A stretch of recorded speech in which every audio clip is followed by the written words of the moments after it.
Eu sou Daniela Zupo, com meus discos, meus livros, e hoje trazendo para vocês um dos álbuns mais cultuados da música popular brasileira. A Sociedade da Gran Ordem Cavernista apresenta Sessão das 10.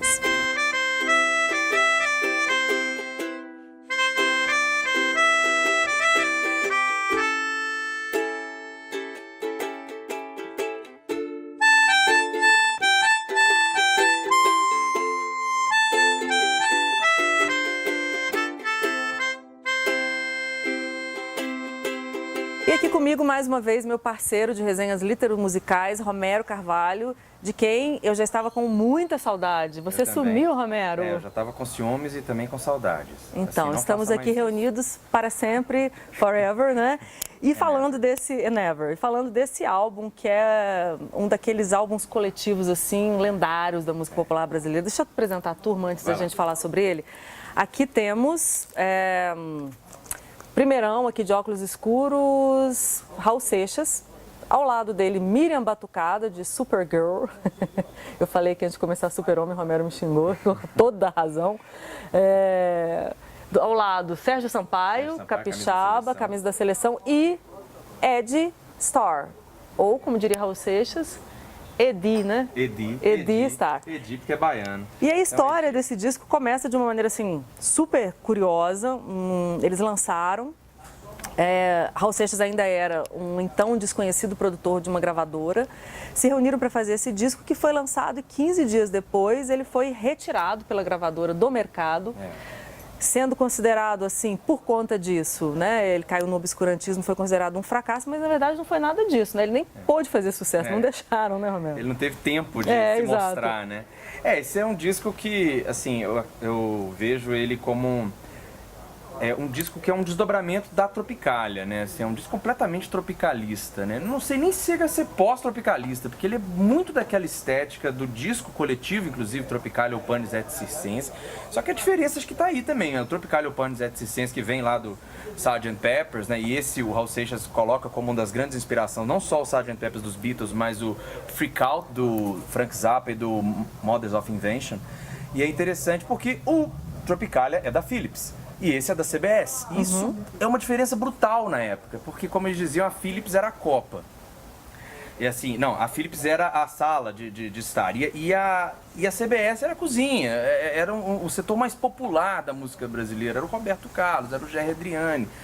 E o Raul Seixas falava que eles eram os vendedores de ilusões, né? Porque cantavam para o povão. Então, o Raul Seixas era produtor da CBS. Ele também pega uma escola inacreditável de comunicação com o povão, né? Porque esse é um ponto muito importante do Raul enquanto artista, né? Ele se comunica com todo mundo. É um dos poucos que consegue isso, que é do porteiro, da empregada, com letras elaboradíssimas, isso, né? mas diretas, né? Muito, Ei Al Capone, vê se te emenda, né? O Paulo Coelho sempre fala isso. Você quer que eu fale, então, vê se te emenda? Isso, é isso que eu quero que você fale. Porque é assim que a gente vai se comunicar com as pessoas. Então ele tinha esse know-how de como falar com o povo, mas ele estava, digamos assim, era casado, tinha acabado de ter uma filha e estava vivendo uma vida tranquila no Rio de Janeiro nesse momento. E a amizade dele, inicialmente com o Leno, do Leno e Lília, que eles produzem esse disco que a gente Ele estava ali vivendo o Ouro de Tolo, né? O Ouro de Tolo. Esse disco aqui é interessante, que é o vídeo e obra de Johnny McCarthy, lançado em vinil só no passado. Esse disco foi engavetado pela CBS, ou seja, a CBS tinha esse negócio. Ou seja, não pode... Esse aqui é o do Leno. Esse é o do Leno, com produção do Raul Seixas, que o Raul Seixas volta a compor. E esse disco é importante por isso. Raul Seixas volta a compor, e aí ele, né, na amizade com o Sérgio Sampaio, o Sérgio coloca ele para cantar de novo. A história, se é lenda ou não, porque, como a gente falou, o Raul Seixas, ele inventa muitas coisas, ou seja, ele sempre mitificou demais essas histórias em torno dele. Odibar teria sido um músico que tocava com Paulo Diniz, parceiro do Paulo Diniz, foi fazer um teste na CBS com o Sérgio Sampaio. O Raul Seixas não gostou dele, mas o Sérgio mostrou músicas pro Raul, inclusive Chorinho Inconsequente, que tá nesse disco, e o Raul gostou dele, ali eles começaram uma amizade e a ideia de fazer um disco coletivo como um manifesto. Só que aí que é uma das grandes coisas. O Raul Seixas falou, é um manifesto de nada, é um manifesto dadaísta, é um manifesto, a gente não quer passar nessa nenhuma. É pura anarquia, né? Esse disco é pura anarquia. Exatamente, e é um retrato também da época. Anarquia musical, né? Porque aí tem baião, tem rock, tem psicodelia, tem seresta, chorinho, né? E uma coisa meio calypso com frevo. E tem um negócio de quase toda música começa com uma vinheta. É. Essas vinhetas que ele traz muito do Models of Invention do Frank Zappa, e são extremamente criativas, um time de músicos excelente, uma produção caríssima, com orquestra, com coro. E aí ele cria esse grupo, né, a partir de outros 2 integrantes. Ele tem lá o Sérgio Sampaio, que ele já tinha produzido o compacto do Coco Verde, que depois a Doris Monteiro foi fazer grande sucesso com isso. E aí ele traz o Ed, ou Edi, né, que era já um cara com uma experiência enorme de teatro, né, e de performance. Um precursor do glam brasileiro, né? Porque a gente vai mostrar aí... Cadê? O primeiro disco do Ed, lançado pela Som Livre, que foi relançado agora. Posterior à Sociedade da Gran Ordem Cavernista, né? Com participação de todo mundo. Raul Seixas compõe música para ele, Gilberto Gil. Todo mundo quis participar do disco do Ed, que era um grande artista no Rio de Janeiro nessa época, né? Num submundo do Rio de Janeiro, mas um submundo que era artisticamente muito benquisto, né? E foi o primeiro artista no Brasil a se declarar homossexual. E isso, ou seja, a gente imaginar que o Elton John foi fazer isso só nos anos 80. A Miriam foi trazida até pelo Ed, porque o Raul queria uma mulher no grupo, né? Naquela estética, Mutantes, Jefferson Airplane e tal, ele queria uma mulher no grupo.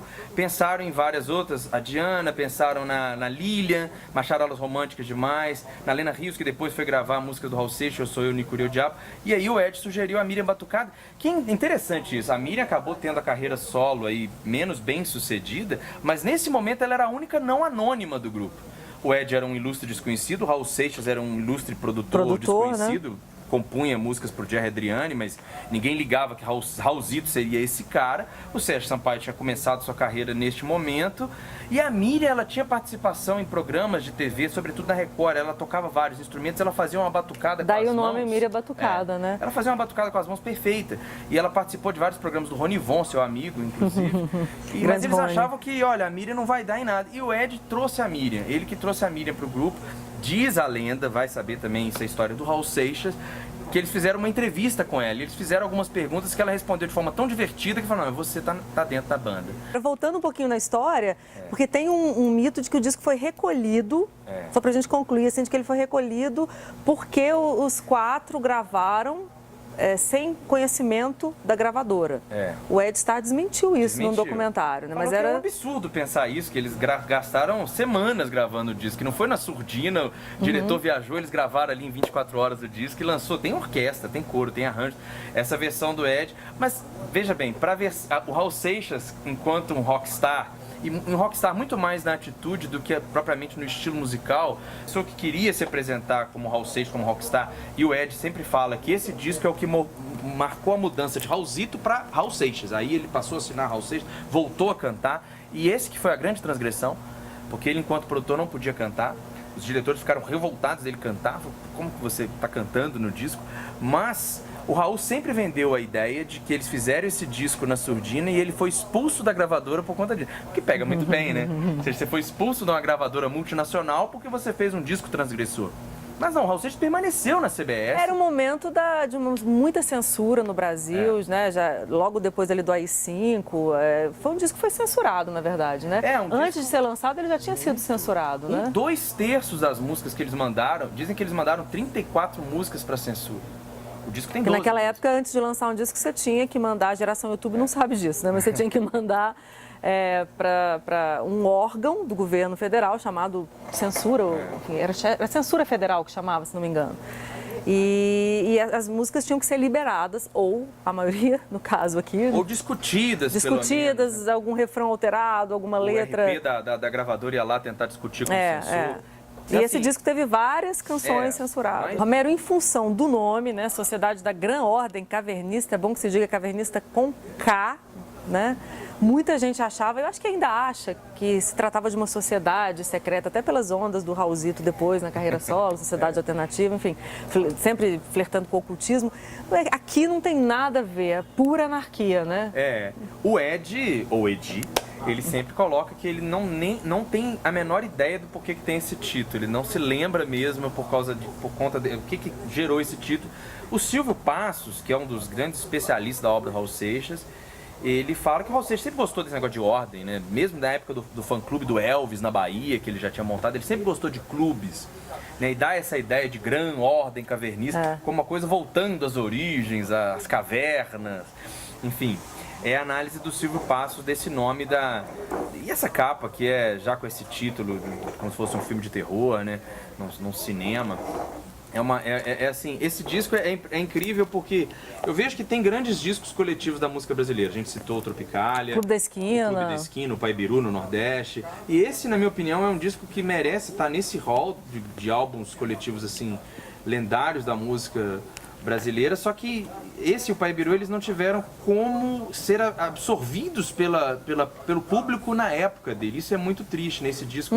Ele foi recolhido 15 dias depois. A história é que o diretor da CBF volta, da CBS, né? Ele volta e vê uma carta da matriz americana questionando o que é isso aqui, e aí ele recolhe o disco, chama o Raul Seixas na sala, passa um sabão, o Raul Seixas não sai da CBS, tanto que ele produz compacto de Miriam Batucada depois. Mas você acha que essa retirada tinha a ver mais com a censura? Eu acho que uma autocensura da gravadora. Uma autocensura, porque era um disco completamente anárquico. Mas era uma gravadora careta. Entendi. E ele foi bem aceito 20 anos depois, né? Sei lá, quase 30, não sei. E ele foi bem aceito pela crítica. O Enfio fez charge do disco elogiando, o Torquato Neto, o Pasquim elogiou muito o disco. Ou seja, a contracultura, e ele é um disco underground, né? Ele é essencialmente underground. Totalmente. O underground da época, o Woody Grude da época, adorou o disco. Então ele tinha tudo pra virar um clássico. Ele virou. Assim, caiu nos sebos valendo o quê? Quase R$2.000, né? Ele tem versões caríssimas desse disco. Você não Os acha originais, ele né? Você não acha ele barato? Ele foi relançado ano passado pela Polisson, no final do ano passado. Que é esse aqui? Esse aí, ou seja, agora ele está acessível, está no YouTube também. Esse disco já não pode mais ser considerado um clássico perdido da música brasileira, porque ele está bem achado aí pelas... Mas ao contrário de outros discos coletivos, ele caiu no obscurantismo durante muitas décadas, né? Ainda é underground. Então, para você que não ouviu Sociedade da Grã Ordem Cavernista, estão aqui os 4. A gente falou um pouco de todos, na verdade. Raulzito, Miriam Batucada, Sérgio Sampaio e Ed Star, o único cavernista remanescente aí da turma. Fica a dica, tá tudo relançado, né? Em vinil, tudo pelo relançado. Menos. E o Sérgio Sampaio, como a gente disse, o Zé Cabaleiro trouxe 2 discos, né? Cumpriu aí um papel super importante de resgate dessa obra. Discos, inclusive, com coisas que estavam inéditas do Sérgio. Sim. Romero Carvalho, valeu, querido. Até a próxima. Vamos pensar aí na nossa próxima resenha Litero Musical. Ou próximas. Se você gostou da prosa, se inscreva no meu canal e toque a campainha para receber os vídeos novos. Saúde, paz, discos e livros para todo mundo. E, em homenagem aqui à Sociedade, Saravá. Achei que você soltou um Toca Raul. Assim. Toca Raul também. Então, é porque diz que o Calanca lá da Baratos e Afins em São Paulo, que ia até relançar a Miriam, né? Que tava um cara comprando disco, tava olhando o disco da sessão das 10, aí tava o Ed Star na loja. Aí ele virou pro cara e falou, olha ali, aquele ali é o último cavernista vivo. A pessoa, Miriam Batucada! Que presente conhecer!